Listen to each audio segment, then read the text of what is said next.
Hello guys, isi-share ko naman sa inyo ang simpleng pamamaraan kung paano mag-compute ng electric bill. Kung halimbawa, uupa ka ng isang unit o kung uupa ka ng isang kwarto. Para makatiyak ka sa bill na babayaran mo, ang gawin mo, alamin mo yung present reading ng submeter.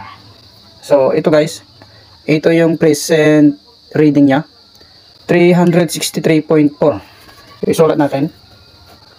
Ang present reading is 363.4 kilowatt-hour. So yan guys, yung present reading. Kailangan mong malaman ito bago ka mag-start. Halimbawa, mag-start ka ng July 1. So dapat alam mo ito. Ngayon halimbawa, after 1 month, ito ay naging pagpalagay na nating 452.4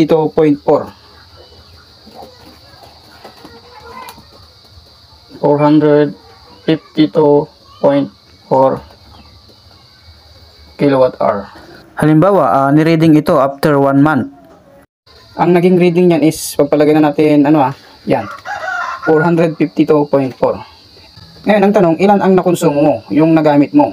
Ilang kilowatt-hour? Bali, ima-minus natin yan. 363.4 kilowatt-hour minus 452.4 kilowatt-hour. So, ang lumabas is 89 kilowatt-hour. Bali, ito yung nagamit mo sa loob ng isang buwan. Ngayon, ang tanong, paano mo malalaman yung rate ng power provider? Yung rates. Paano mo malalaman yung bayad ng per kilowatt-hour? Ang gawin mo, hiramin mo yung bill ng kuryente, electric bill, sa may-ari ng bahay.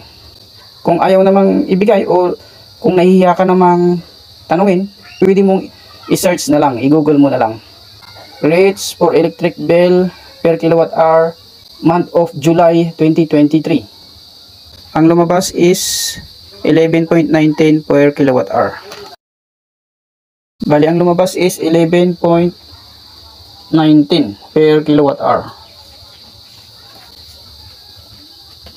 So yan yung bayad ng bawat kilowatt-hour na nakonsumo mo. Ngayon, magkano ang total na babayaran mo? Bali yan guys is ita-times mo yan sa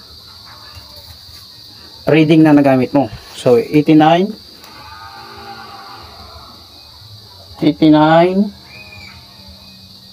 kilowatt-hour times 11.19 kilowatt-hour.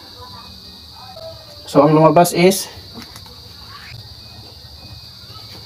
995.91 pesos.